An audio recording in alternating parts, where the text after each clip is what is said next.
Ibrahim Traore, President of Burkina Faso. This guy, one of my hero, my president hero, and he's doing so much for his people. It's making every other leader look put to shame. I'm talking about globally. And pick any country, he's doing way better than them.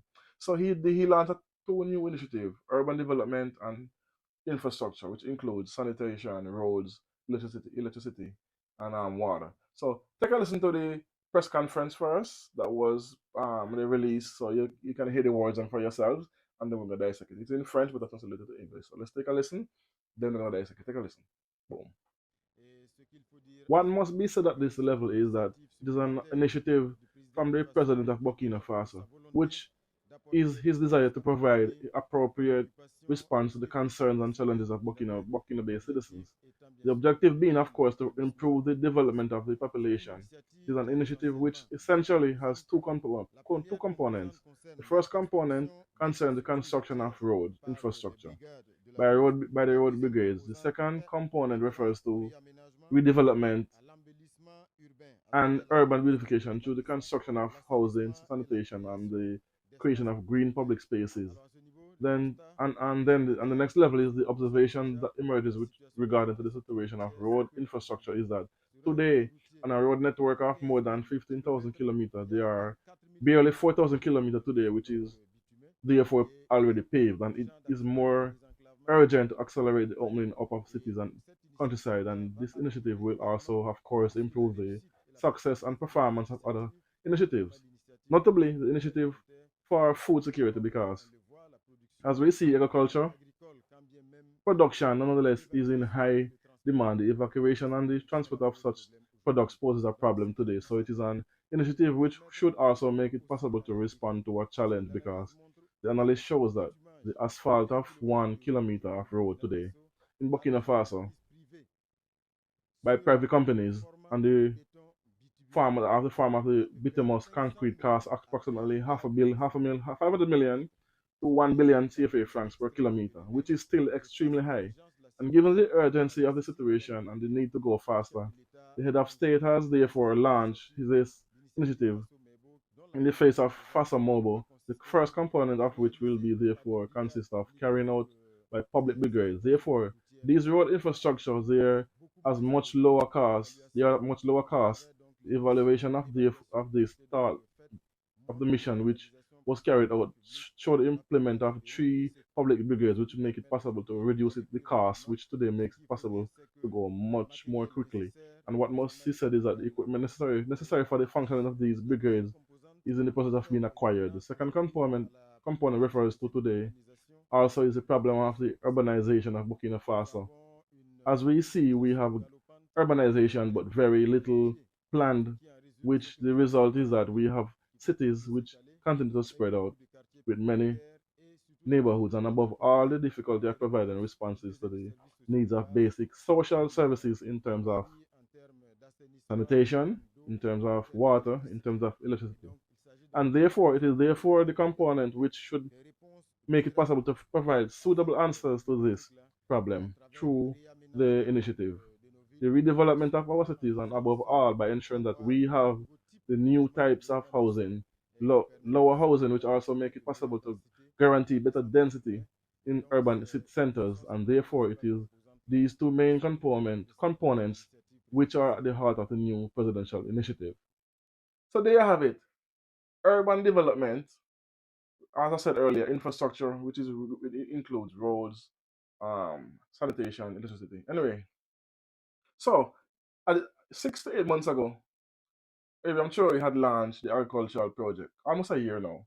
He bought over $70 billion worth of machines for agriculture, seeds, fertilizers, tractors, backhoes, um, plowers, water pumps. Anyway, he gave this out free to these farmers get to become food self-sufficient. He didn't charge them any money for these machines. Not used machine, brand new machines he bought.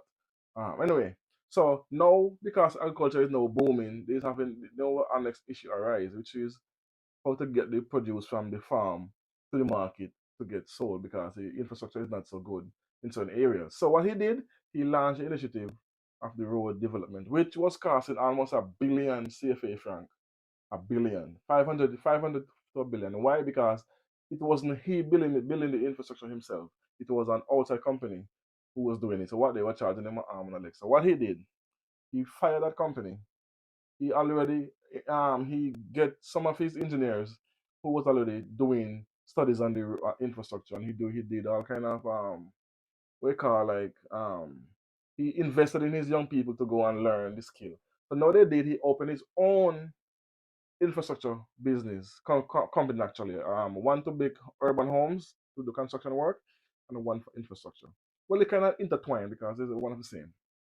So it drops from spending a billion, 500 to a billion CFA franc on infrastructure and building roads, just roads alone, to 179 million CFA franc and some places 80 million CFA franc. So he dropped the cost significantly and now he's accelerating the work. Why? Because that's what happens when you have multinationals come in the country to do your work. They charge you excess for unnecessary reasons. So, as I said, he opened up his own construction company, hired all locals, and now they're going to build urban homes. Urban homes mean that he's going to build low cost homes, but not cheap homes that going to get damaged or destroyed. They're going to be well put together homes, according to reports. And Abraham Traore he does not do anything half ass. He does it full on because when he opened this company, he brought in brand new machines, not used machines tractors, not tractors, but excavators, the machine to clear the road, the one where you see I see on the screen there. And he also brought in rollers, tar trucks, trucks to heat the tar, everything that he's need, he bought it and now he's doing his own work. Which is brilliant. You cut the cost drastically, you're giving your people work.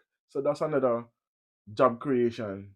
They're gonna take a while because you have a lot of infrastructure work to do on urban areas because the cities are already booming. But again, he need infrastructure to travel from the farm to the stores, to the silos, and to the marketplace, so that everyone can eat. So anyway, take it is a win-win situation. I'm sure he's currently doing. And once you do one, it automatically relieve other people because you have to pass through urban areas and countrysides with the roads and the infrastructure, which means electricity will be running, water, sanitation, which is key. And you also want to build parks, green areas, as the minister said. So this President Abraham Traore, this is why they're trying so hard to take him out. Let me give some of his accomplishments in 2 years. 2 years. He not build, he remodeled the airport, give it a facelift, make it bigger. He just opened one of the biggest, no, not the biggest. He just opened in Burkina Faso the most equipped hospital in West Africa. He built a gold refining farm factory. He built a waste management plant. He opened up a pharmacy. I think he's gonna make his own pharmacy, like a lab, high tech lab with brand new stuff to start to create their own pills and everything. And he what else he did? He's now doing the urban planning to build homes. He bought over 80 different vehicles, mobile clinics, brand new, fully equipped, fully equipped, not no little peon thing. He bought for his the people who oversee agriculture and even doctors and nurses. He bought land cruisers for doctors and nurses to go into rural areas, off the grid areas to treat people. So he buy new vehicles and give to them. What did he buy for himself? What do you think President Iram Traore is driving? A 2013 Toyota pickup truck. That's what he owns for himself. And he has a very, very modest home where anyone can own. But to show you, and he stated he don't have no account in no other country. Why is it every other country president in Africa has mansions, expensive cars, flying private jets? Iram Traore does not own a jet. He does not own home, a mansion, or a fancy car. A 2013 Toyota pickup truck, which worth around maybe a couple $1,000, maybe what? Maybe 10,000, maybe. That's what a leader does. Make sure his people is okay before he turns to himself. He's following in the footsteps of President Gaddafi of Libya, who they take out when he did the same thing where he has. Oh, and before I go to that, free healthcare in Burkina Faso and free education, well as the Gaddafi did. And now he's building urban homes, but and and what else? To any level you want to go, he's gonna provide the funds for your schooling. So you see, what other countries is striving for, he's actually doing and putting into practice. He's putting it into fruition. There's no talking, talking, talking, and no action. He does, then speak. He move in silent, then show his work, and that's what a president should do. Not blab to the world. I'm gonna do this. I'm gonna build this, and I'm sweating a little bit. And he does not take no funds from the IMF World Bank. He does not take no aid money from no country. That means they can blackmail him. They don't own him. They can tell him what to do. America offered to give him money from the with the ambassador recently to open schools, but he already opened over 500 schools. Why are you gonna come and say, "Oh, you're gonna open more schools for him"? He have done it. Over 500 schools. Ibrahim Traore reopened. Free education, free healthcare. Do you know what that entails? When you don't have to worry about your health or education for your kids or for yourself. That alone proves. And he's gonna be food self-reliant in the next 2 years because they're moving so fast. Because again, he spent over 70 billion CFA franc on just agricultural machines and all kind of fertilizers and tons of fertilizers, seeds, and he not GMO seeds, regular seeds. So this man is my hero. I don't see no one has accomplished what he has done in the 2 years he has been in power for the past 60 years, except Gaddafi. Gaddafi was the only other president who did what Ibrahim Traore is doing currently. You have others. You have others. Then I'm not saying they don't have others that does for the country, but on this level, only Gaddafi and President Ibrahim Traore have done such things. Make me look bad to my president, my country prime minister, Prime Minister Andrew Holness. Instead of he helping people, he's helping himself to be rich because since he's been in power, he have bought homes, he have bought trucks, he have opened businesses. While the country is suffering, he's making millions. Why? Because they are not in it for the citizens, they're in it for themselves, enrich themselves while they're there and then move on for the next one to come and do the same thing. And this is not just my prime minister, and it's a global thing with most government does this. This is not just black or white government. Government in general, that's what they do. So anyway, let me know what you think about this in the comment section about what Aaron Torrey is doing, building infrastructure, making new roads, building new homes, and all he have accomplished in just 2 years, people. 2 years. Up in the comment section, let me know what you think. Let me know what you think about this. Boom.